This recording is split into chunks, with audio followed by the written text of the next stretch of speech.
সরকারি চাকরিতে কোটা সংস্কার আন্দোলনকে ঘিরে এক সপ্তাহের বেশি সময় ধরে বন্ধ রয়েছে দেশের মোবাইল ইন্টারনেট সেবা। ফলে ইন্টারনেট নেটওয়ার্ক থেকে বিচ্ছিন্ন রয়েছেন কয়েক কোটি মানুষ। এদিকে সারা দেশে মোবাইল ইন্টারনেট চালু করতে আগামীকাল রোববার অপারেটরদের সঙ্গে বৈঠকে বসবেন তথ্য প্রযুক্তি প্রতিমন্ত্রী জুনায়েদ আহমেদ পলক। সেখানেই সিদ্ধান্ত নেওয়া হবে কবে থেকে মোবাইল ইন্টারনেট চালু করা হবে। শনিবার সাংবাদিকদের এ তথ্য জানিয়েছেন তিনি। এর আগে 5 দিন বন্ধ থাকার পর মঙ্গলবার রাতে পরীক্ষামূলকভাবে চালু হয় ব্রডব্যান্ড ইন্টারনেট সেবা। অগ্রাধিকার ভিত্তিতে কূটনীতিক পাড়া, ব্যাংক ও আর্থিক প্রতিষ্ঠান, বিদ্যুৎ, ফ্রিল্যান্সিং ও প্রযুক্তি এবং রপ্তানিমুখী খাত ওয়াইফাই সেবা পায়। এর পরদিন বুধবার থেকে বাসাবাড়িতে চালু হয় ব্রডব্যান্ড ইন্টারনেট সেবা, কিন্তু মোবাইল ইন্টারনেট সেবা বন্ধ রয়েছে। তথ্য প্রযুক্তি প্রতিমন্ত্রী জানিয়েছেন, রোব অথবা সোমবার থেকে মোবাইল ডেটা চালু হবে।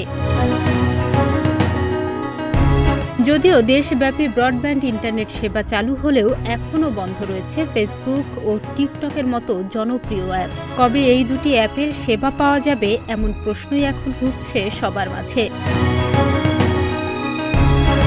তথ্য প্রযুক্তি প্রতিমন্ত্রী জুনায়েদ আহমেদ পলক এক্ষেত্রে ঝুঁকি দেখছেন। তিনি বলেছেন, ফেসবুক এসে যদি প্রতিশ্রুতি দেয় যে তারা দায়িত্বশীল আচরণ করবে, তখন আমরা বিবেচনা করে দেখব। একই সঙ্গে প্রতিষ্ঠানগুলোর কাছ থেকে সন্তোষজনক জবাব না পেলে কঠোর ব্যবস্থা নেয়ার হুঁশিয়ারিও দিয়েছেন তিনি।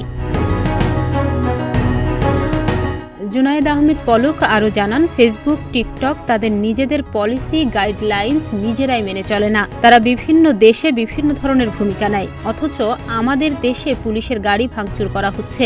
পুলিশকে সন্ত্রাসীরা হত্যা করার ছবি, ভিডিও প্রকাশ করে উস্কানি ছড়িয়ে দিচ্ছে।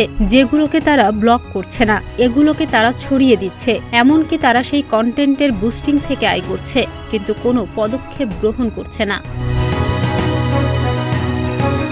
আইসিটি প্রতিমন্ত্রী আরও জানান, আগামী 3 দিনের মধ্যে ফেসবুক, টিকটক সহ সোশ্যাল মিডিয়া কোম্পানিগুলোকে চিঠি দিয়ে আলোচনায় বসা হবে। তারা যদি সেখানে অংশ নিয়ে সন্তোষজনক জবাব না দিতে পারে, তবে তাদের প্রতি আমরা কঠোর ব্যবস্থা গ্রহণ করব।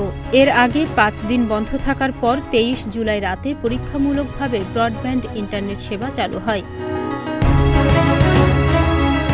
ডেস্ক রিপোর্ট, প্রতিদিনের বাংলাদেশ।